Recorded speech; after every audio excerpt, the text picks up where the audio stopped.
The sun was just rising over New Busan, painting the dome of the colony in shades of orange and gold. Dr. Ta Kim tied his running shoes, checked his wrist device to monitor his heart rate, and stepped outside his apartment. The air inside the colony always smelled slightly metallic. Recycled oxygen never quite matched Earth's natural atmosphere, but he had grown used to it over the past month since his return.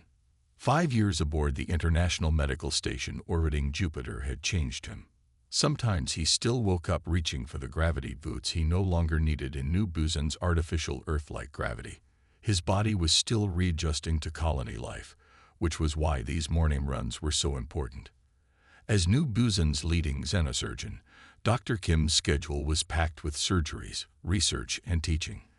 The morning was his only time alone, time to process everything he had seen and done in deep space. He started his run at an easy pace. The streets were nearly empty at this hour. Most of New Busan's 50,000 residents were still asleep. Dr. Kim liked it this way. Just him, the soft hum of the colony's air systems, and the gentle curve of the street ahead. He turned down Maple Avenue, admiring the small trees that had been planted to remind colonists of Earth. Their leaves were just beginning to change color. Following the colony's programmed seasons, Dr. Kim smiled. It was a small touch of home in this metal and plastic world 140 million miles from Earth. The patrol car appeared suddenly, turning onto the street with its blue lights flashing. Dr. Kim moved to the side of the road, assuming it would pass by on some urgent business. Instead, it pulled up beside him, matching his pace. "Stop running. Colonial Security." A voice called through the vehicle speaker. Dr. Kim slowed to a stop, catching his breath as the car door opened. An officer stepped out, a man with sharp features and a stiff posture. His name tag read Officer Han Park. "Hands where I can see them," Officer Park said, his right hand resting on his stunner. Dr. Kim raised his hand slowly, confusion crossing his face. "Is something wrong, officer?" Officer Park's eyes narrowed as he looked Dr. Kim up and down. "Identification," he demanded. "I don't carry my ID while running," Dr. Kim explained calmly. "I live just 3 blocks from here on Stellar Drive." "Convenient," Officer Park said, his voice cold. "What are you doing in this sector?" Dr. Kim took a deep breath, keeping his voice level. "As I said, I live nearby. I'm on my morning run, same as every day for the past month." "This is a restricted residential zone," Officer Park said. "I haven't seen you here before." "I returned from Jupiter Station 4 weeks ago," Dr. Kim explained. "I was stationed there for 5 years as a medical officer." Officer Park's face showed disbelief. "Jupiter Station? You expect me to believe that?" Dr. Kim felt a familiar weight settle in his chest, the same feeling he had experienced countless times on Earth before accepting the deep space assignment. He had hoped things would be different in the colonies, where humanity was supposed to be building a better future. "My name is Dr. Ta Kim. I'm Chief of Xenomedical Applications at the Advanced Medical Center. You can verify this with a simple call." Officer Park pulled out his comm unit, but didn't make any call. Instead, he circled Dr. Kim, looking him up and down. "What's a xenomedical doctor?" he asked, emphasizing the word like he didn't believe it was real. "I specialize in adapting alien medical technologies for human use and treating conditions unique to space colonists," Dr. Kim answered patiently. By now, lights were coming on in nearby homes. Faces appeared in windows. Dr. Kim felt his face grow warm, not from the run, but from the humiliation of being treated like a criminal on his own street. "We've had reports of Earth-first extremists in this area," Officer Park said. "They'd been targeting colonial infrastructure." "I'd assure you, I'm not an extremist of any kind," Dr. Kim said. "I've dedicated my life to helping colonists adapt to life beyond Earth." Officer Park's comm unit beeped. He checked it, then looked back at Dr. Kim with suspicion. "Wait here," he ordered, walking back to his patrol car. Dr. Kim stood motionless, his hands still visible, as neighbors continued to watch from their windows. The minutes stretched uncomfortably. He could hear Officer Park talking in the car, but couldn't make out the words. Finally, Officer Park returned. "There's no Dr. Kim registered at any address on Stellar Drive," he said triumphantly. "That's because my official colony records still list my Earth address," Dr. Kim explained. "The housing assignment was made while I was en route from Jupiter. Check with Colonial Administration or the medical center. I'm going to need you to come with me until we sort this out," Officer Park said, reaching for restraints on his belt. "That won't be necessary," Dr. Kim said firmly. "Call Dr. Sun Lee at the medical center. She's Colony Medical Director and can confirm my identity." Officer Park hesitated. Sun Lee was a well-known name in New Busan. "Or," Dr. Kim continued, "we can walk 3 blocks to my apartment, where I can show you my identification and medical credentials." An older woman had emerged from her house across the street. "Is there a problem, officer?" she called. "Please return to your home, ma'am." "Security matter," Officer Park replied without looking at her. "That's Dr. Kim," the woman said. "He moved in last month. I took him a welcome basket." Officer Park glanced between the woman and Dr. Kim, his certainty visibly wavering. "Mrs. Yoon," Dr. Kim nodded to the woman. "Thank you." Mrs. Yoon didn't move.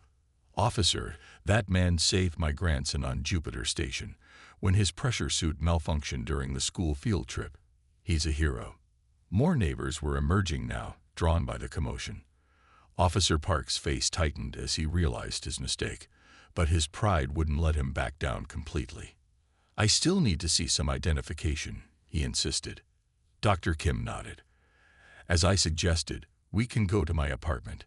It's at 415 Stellar Drive. Or you can follow me on my run and wait until I return home naturally. Your choice." Officer Park's comm unit beeped again. This time when he checked it, his expression changed completely. He quickly put the restraints away. "That won't be necessary, Dr. Kim," he said stiffly. "We've had security concerns due to recent threats. I'm sure you understand." Dr. Kim understood all too well, but he simply nodded. "May I continue my run now, officer?" "Yes," Officer Park said, not quite meeting his eyes. "Sorry for the inconvenience." As Officer Park returned to his patrol car, Dr. Kim nodded to Mrs. Yoon and the other neighbors who had come to his aid. He resumed his run, his pace measured and steady, despite the anger and disappointment churning inside him. Behind him, Officer Park sat in his car watching Dr. Kim disappear around the corner. He checked his comm unit again, reading the incoming message more carefully this time. Subject ID NTIFIE. Dr. Ta Kim, decorated medical officer, Pioneer Medal recipient for heroism during the Europa crisis. Developed emergency xenomedical protocols that saved 347 human colonists. Current assignment: Chief of Xenomedical Applications, New Busan Advanced Medical Center. Priority we status: highest clearance. Officer Park's face flushed with shame as he realized what he had done.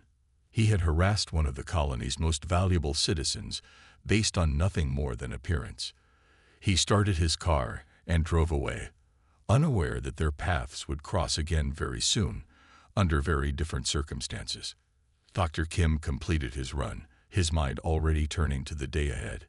He had 3 surgeries scheduled, 2 involving children born with space adaptation challenges, children who would grow up in this colony, hopefully in a better, more understanding community than the one he had experienced this morning. As he cooled down outside his apartment, he looked up at the artificial sky of the dome. Somewhere beyond it was Jupiter, where he had spent 5 years. Sometimes he wondered if he should have stayed in space, out there, working alongside beings from across the solar system. What mattered was competence, not appearance. But then he reminded himself why he had returned: to bring that spirit of cooperation back to the colonies, to help build the future humanity had always promised itself. Tomorrow, he would run the same route, and the day after that. He wouldn't be chased away, not from space, and not from these streets. 3 days had passed since Officer Han Park's encounter with Dr. Ta Kim. The memory of the incident still made Officer Park uncomfortable, but he had pushed it to the back of his mind. He had not mentioned it to anyone, not even his wife. Some things were better left unspoken. Officer Park sat at the breakfast table with his family. His wife Jin was placing bowls of synthetic rice on the table. Their daughter Sue, 12 years old and full of energy despite the early hour, was telling them about her school project on Jupiter's moons. "We're learning about the Europa crisis," Sue said excitedly. "Our teacher said people almost died when the ice broke, but a doctor saved everyone." Officer Park nodded absently as he checked his work schedule on his wrist device. Another long day of patrol ahead. The colony was still on high alert after the attack on the oxygen recycling plant. "Dad, are you listening?" Sue asked, frowning. "This is important stuff." "Yes, of course," Officer Park said, looking up with a forced smile. "Europa crisis. Very important." Jin placed a hand on Sue's shoulder. "Eat your breakfast. You don't want to be late for school." Sue took a bite of her food, then suddenly stopped. Her face turned pale. She pressed a hand to her chest and began to breathe heavily. "Sue," Jin asked, concern in her voice. "What's wrong?" Sue tried to answer but couldn't catch her breath. Her lips were turning blue. Officer Park jumped from his chair and rushed to her side. "Sue, what's happening?" he asked, panic rising in his chest. Sue's eyes were wide with fear as she clutched at her throat. Then she collapsed, falling from her chair. Officer Park caught her before she hit the floor. "Jin, call emergency services," he shouted. Jin was already at the comm unit, her voice shaking as she reported the emergency. Officer Park laid Sue gently on the floor, his training kicking in as he checked her breathing. It was shallow and rapid. Her skin was cold and clammy. The emergency medical team arrived within minutes. They worked quickly, attaching monitors to Sue and placing an oxygen mask over her face. The lead medic frowned at the readings on his device. "Her augmented respiratory system is failing," he told Officer Park. "We need to get her to the medical center immediately." Officer Park felt the world tilt beneath him. Like many children born in the colony, Sue had been given respiratory augmentations at birth to help her breathe in the artificial atmosphere.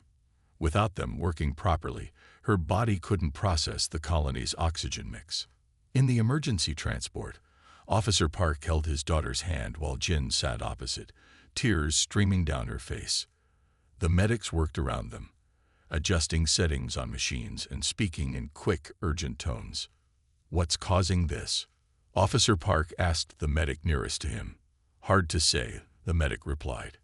"Could be a rejection response, a malfunction in the neural interfaces, or a reaction to the new atmospheric mix they've been testing. The doctors at the Advanced Medical Center will know more." The transport arrived at the medical center, and Sue was rushed through the emergency entrance. Officer Park and Jin followed, holding each other for support as they watched their daughter disappear through a set of sliding doors. In the waiting area, time seemed to stand still. Officer Park paced back and forth, while Jin sat perfectly still, her eyes fixed on the door through which news would eventually come. After what felt like hours, a doctor approached them. She introduced herself as Dr. Lee, the colony's medical director. Her face was serious. "Mr. and Mrs. Park, your daughter's condition is critical," she said. "Her augmented lung tissue is rejecting the colony's atmospheric compounds. This is rare but not unheard of. We've seen a few cases since the new oxygen mix was introduced." "Can you fix it?" Jin asked, her voice barely above a whisper. Dr. Lee hesitated. "We've stabilized her for now, but this requires specialized knowledge of cinemedical techniques. I've called in our chief of cinemedical applications to take over her case." "Do whatever is necessary," Officer Park said firmly. "Whatever it costs, whatever it takes." Dr. Lee nodded. "He's examining her now. He'll speak with you soon." Officer Park and Jin were led to a private consultation room. The walls were lined with screens showing medical diagrams and readouts that meant nothing to them. They sat close together, waiting for news about their daughter. The doors slid open, and a man in a white medical coat entered. Officer Park looked up, and his heart froze. Standing before him was Dr. Ta Kim, the same man he had harassed on the street just 3 days ago. Dr. Kim showed no sign of recognition as he introduced himself. "Mr. and Mrs. Park, I'm Dr. Ta Kim, Chief of Xenomedical Applications. I'll be overseeing your daughter's care." Officer Park couldn't speak. His mouth had gone dry. Jin leaned forward anxiously. "Can you help our daughter, doctor?" she asked. Dr. Kim activated one of the wall screens, showing a detailed image of lung tissue with mechanical components integrated throughout. "Sue is experiencing a severe rejection response," he explained. "Her augmented lung tissue, the synthetic components that help her process our colony's atmosphere, is no longer functioning correctly." He touched the screen, zooming in on a section where metal and tissue met. "These neural interfaces are supposed to regulate the synthetic tissue, but they're failing. Her body is attacking them as foreign objects." "Is this happening to other children?" Jin asked. "We've seen 5 cases in the past month," Dr. Kim confirmed. "All since the new atmospheric compounds were introduced. The standard treatment would be to replace the neural interfaces, but that's a complex procedure that usually requires facilities on Earth." Officer Park found his voice at last. "But we can't get to Earth. The next transport isn't for 6 weeks." "That's correct," Dr. Kim said, "which is why I'm proposing an alternative approach." He swiped to a new image on the screen, a strange, almost alien-looking device. "While stationed on Jupiter, I worked closely with the medical team that responded to the Europa crisis. Many colonists suffered similar respiratory failures when exposed to compounds released from under Europa's ice. We developed emergency treatments using modified alien technology from Europa's oceans." Dr. Kim looked directly at Officer Park for the first time. "I've adapted these techniques for use in human patients. I believe I can save your daughter using a combination of Earth medicine and alien biotechnology." Officer Park stared at the man standing before him, the same man he had treated with suspicion and contempt. The man who now held his daughter's life in his hands. "Have you done this before?" Jin asked. "I performed similar procedures during the Europa crisis," Dr. Kim said. "But this would be the first time implementing it for a colony-born child with augmented lungs. I won't lie to you, there are risks. But without intervention, Sue's condition will continue to deteriorate." Officer Park swallowed hard. "What are her chances with this procedure?" "I estimate an 80% chance of full recovery," Dr. Kim said. "Without it, her chances drop below 30%, and she would likely need artificial respiration until a transport to Earth becomes available." Jin looked at her husband, then back to Dr. Kim. "We trust you, doctor.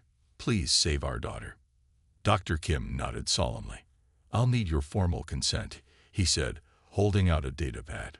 Officer Park took the pad with trembling hands. As he pressed his thumb to the screen to sign, he finally found the courage to meet Dr. Kim's eyes.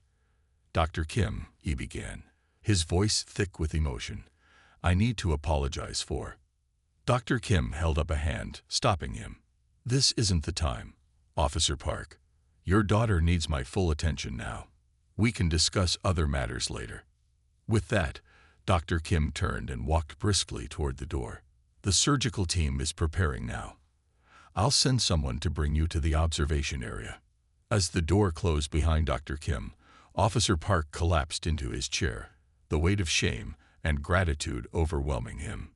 Jin looked at him with confusion. "You know him?" she asked. Officer Park nodded slowly. "Yes," he whispered. "And I treated him terribly." He explained the incident to his wife, how he had stopped Dr. Kim during his morning run, questioned and harassed him based on nothing more than his appearance. "And now he's going to operate on Sue?" Jin asked, her eyes wide. "Yes," Officer Park said, his voice breaking. "The man I treated like a criminal is going to try to save our daughter's life." Jin took her husband's hand. Then we must hope that he is a better man than you were that day. Officer Park nodded, tears in his eyes. I already know he is. Officer Han Park and his wife Jin sat in the small observation room above the operating theater. Through the clear window, they could see their daughter Sue lying on the operating table. She looked so small, surrounded by the medical equipment. 6 medical staff moved around her, preparing for the surgery that would hopefully save her life. A nurse entered the observation room. Dr. Kim is ready to begin. The procedure will take approximately 8 hours if all goes well, she explained. You're welcome to stay here, but there's also a waiting area with more comfortable chairs if you prefer. We'll stay, Jin said firmly. Officer Park nodded in agreement. He couldn't take his eyes off his daughter. The nurse smiled sympathetically. I'll bring you some water and food. Dr. Kim is the best surgeon in the colony. Your daughter is in good hands. After she left, Officer Park and Jin sat in silence. Then a voice came through the speaker system. This is Dr. Kim. We're ready to begin the procedure on patient Sue Park, age 12, colony-born with standard respiratory augmentation. We're attempting a neural interface replacement using modified Europan biotech.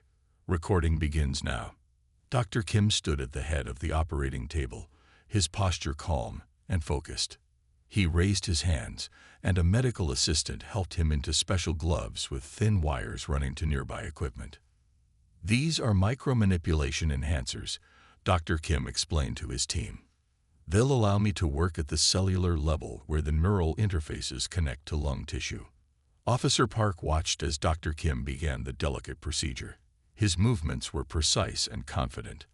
On the large screens around the operating room, magnified images showed the microscopic work being done inside Sue's lungs.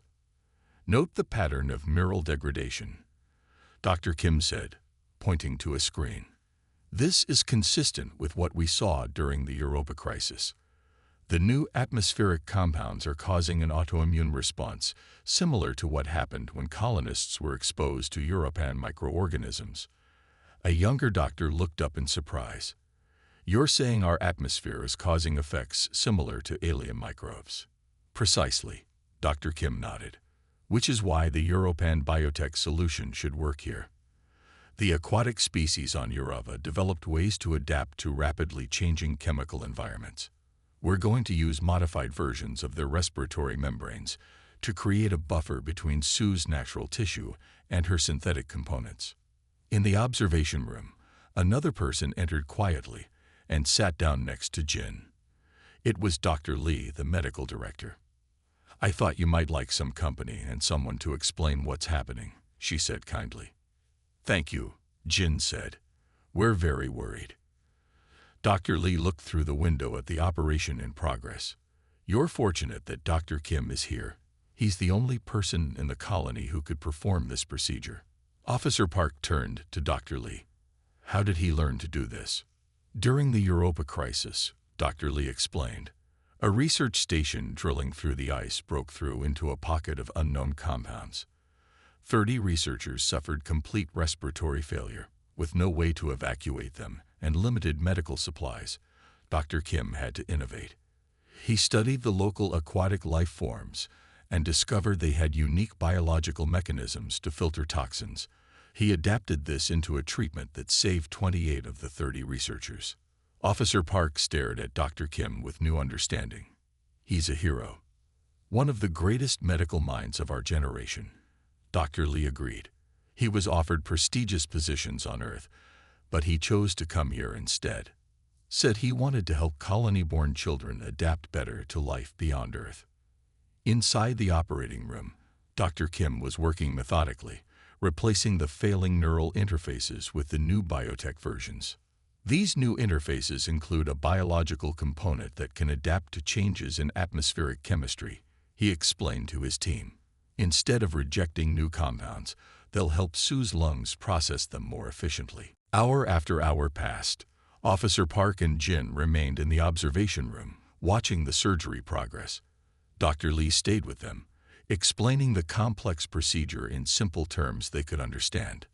Look at his hands, Dr. Lee said. So steady, even after 5 hours. I've never seen such precision. Officer Park couldn't help but remember how those same skilled hands had been raised in surrender when he confronted Dr. Kim on his morning run. The thought made him sick with shame. In the operating room, a machine suddenly began to beep rapidly. Blood oxygen dropping, a nurse announced. Heart rate increasing. Dr. Kim remained calm. She's reacting to the new interfaces. This is expected. Administer 5 milliliters of the stabilizing compound. The nurse quickly injected a blue liquid into Sue's IV line. For several tense moments, the beeping continued. Then, gradually, it returned to a normal rhythm. Nice work, everyone, Dr. Kim said. The critical phase is complete. Her body is accepting the new interfaces. In the observation room, Jin squeezed Officer Park's hand so tightly it hurt, but he barely noticed. His attention was fixed on the doctor who was saving his daughter's life. The final hours of the surgery proceeded without further complications. Dr. Kim methodically checked each neural interface, ensuring they were functioning correctly. Final interface is in place, he announced eventually. Lung function is stabilizing. Neural activity patterns are normal. We'll close now and monitor her recovery. As the surgical team began to finish the procedure, Dr. Kim stepped back from the table, rolling his shoulders to release the tension from standing in one position for so long. One of the younger doctors approached him. Dr. Kim, that was amazing. I've never seen anything like it. The technique was developed out of necessity, Dr. Kim replied. Sometimes our greatest advances come when we have no other options. Is it true you created the original procedure during the Europa crisis with just basic medical supplies? Another team member asked. Dr. Kim nodded. We had limited equipment and no support from Earth.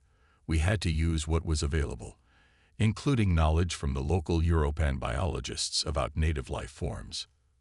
You saved 28 lives that day, the young doctor said with admiration. A team effort, Dr. Kim responded modestly.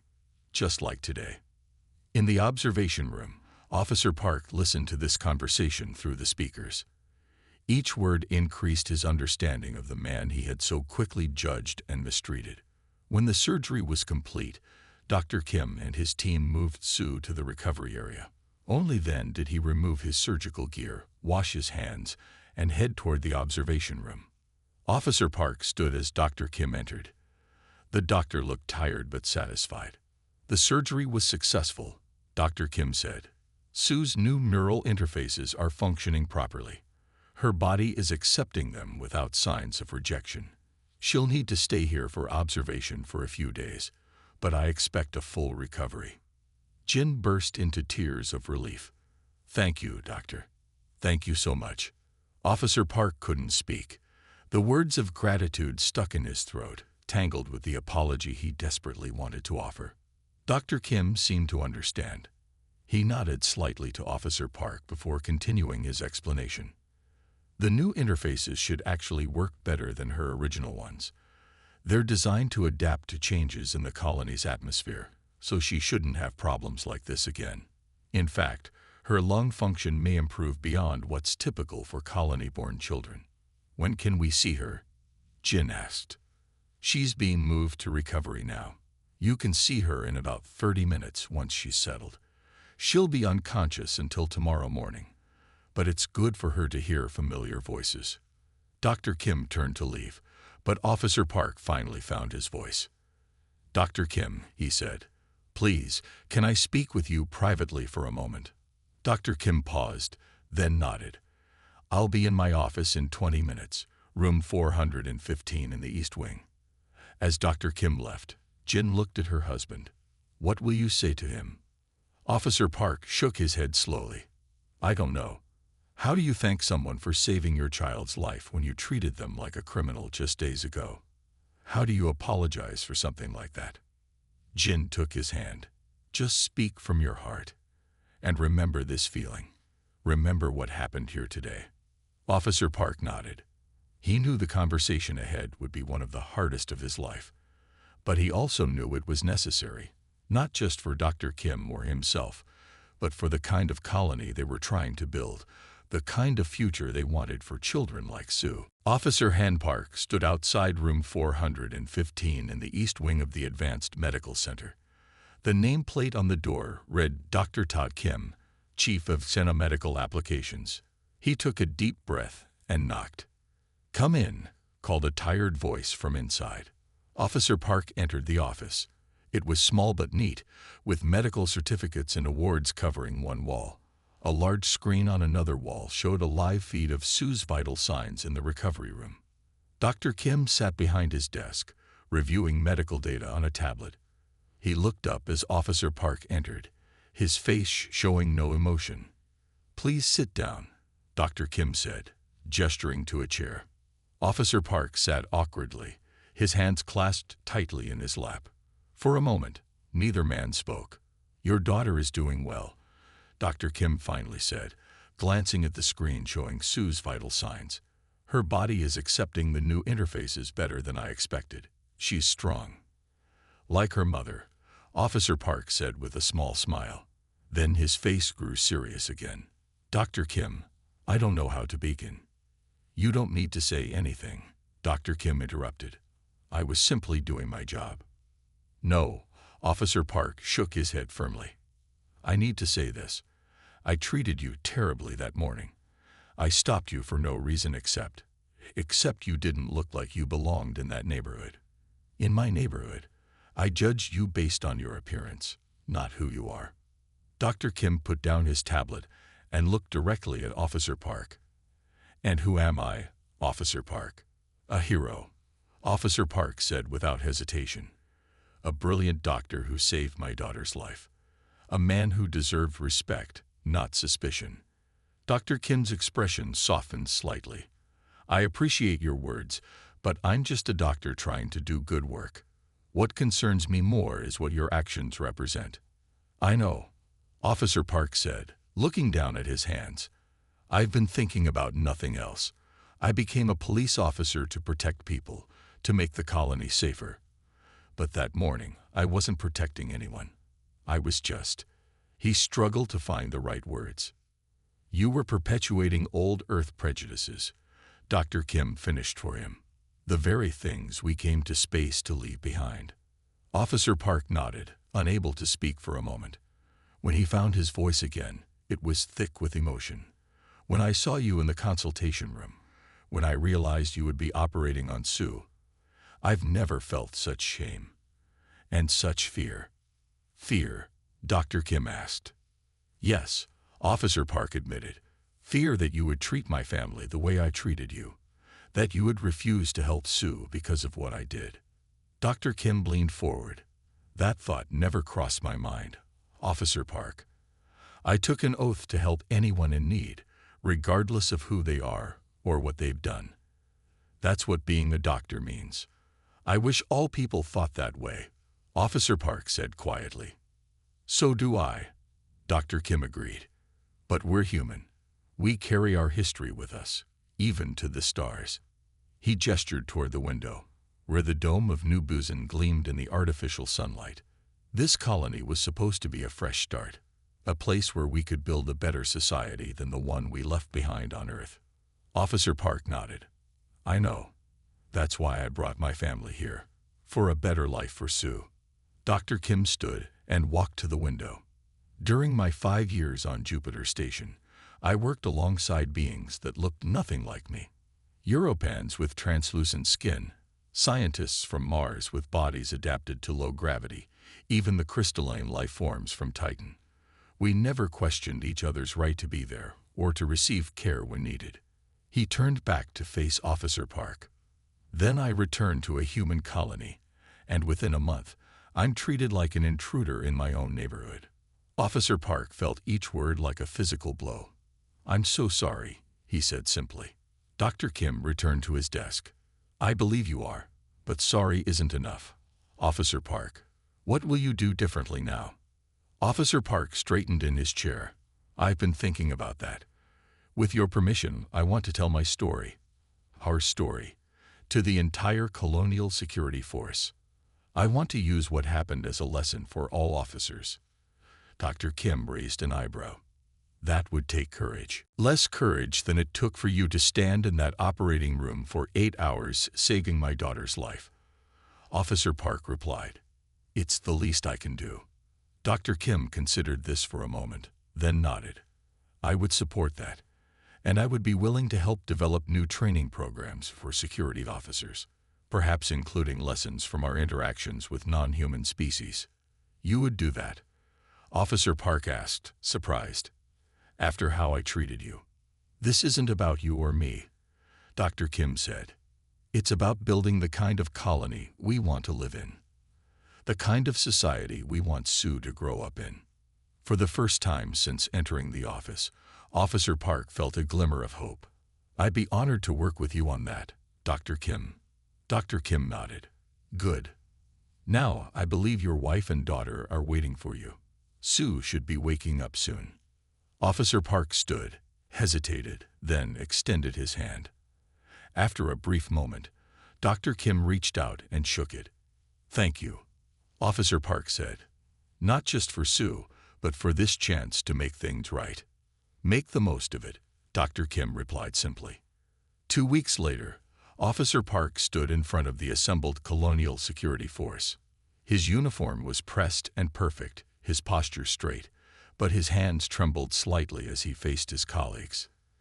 "Today," he began, "I want to share a story with you, a story about a mistake I made, and what I learned from it." As he spoke, telling the painful truth about his encounter with Dr. Kim and what followed, he saw various reactions on the faces before him. Some showed surprise, others discomfort, and a few nodded in recognition of behaviors they had seen or perhaps practiced themselves. When he finished the story, Dr. Kim stepped forward from the side of the room. A murmur ran through the gathered officers. "Dr. Kim has agreed to help us develop new training protocols," Officer Park explained. "Drawing from his experience working with non-human species, he'll help us learn to see beyond appearances and focus on character and actions instead." Dr. Kim addressed the officers briefly, explaining how the societies on Europa and other settlements had developed ways to work together despite vast differences. "Humanity's greatest strength in space has been our ability to adapt," he told them. "Now we need to adapt our thinking as well." 6 months later, Sue Park sat in Dr. Kim's office, breathing deeply as he checked her lung function. "Perfect," Dr. Kim said, studying the readings. "The new interfaces are working even better than expected. Your lung capacity is 20% above the colony average now." Sue beamed. "So I can try out for the swim team." "I don't see why not," Dr. Kim smiled. "Just take it slowly at first." Officer Park, watching from the doorway, felt a surge of gratitude, not just for his daughter's health, but for everything that had changed since that fateful morning run. The Colonial Security Force had implemented the new training programs developed with Dr. Kim's help. Reports of harassment had decreased significantly. Officer Park himself had been promoted to lead the Community Relations Division, working to build trust between security officers and all colony residents. And Dr. Kim had established a new medical education program that welcomed students of all backgrounds. The first class included 3 young colonists who had been inspired by Sue's story and the amazing surgical technique that had saved her. As they left the medical center, Officer Park, Jin, and Sue walked past a large window overlooking the colony's main plaza. Outside, a group of visitors was arriving, the first diplomatic delegation from Europa. Among them were several of the aquatic beings whose biological adaptations had inspired the treatment that saved Sue's life. Officer Park and his family watched as Dr. Kim moved forward to greet the visitors, speaking their language with practiced ease. The Europans' translucent bodies shimmered in New Busan's artificial light as they exchanged formal gestures with the human officials. "They look so different," Sue observed, "but they helped save my life without even knowing me."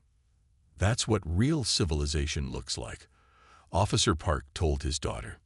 "Helping others not because of who they are or what they look like, but because it's the right thing to do." As they watched, Dr. Kim turned and caught sight of the Park family. He smiled and gave a small wave. Officer Park waved back, thinking of how far they had all come since that morning run. New Busan was changing. Slowly, sometimes painfully, but it was changing. And in that change was hope. Hope that humanity could indeed build something better among the stars than what they had left behind on Earth. Sue took a deep breath, her new lungs working perfectly, and smiled up at her father.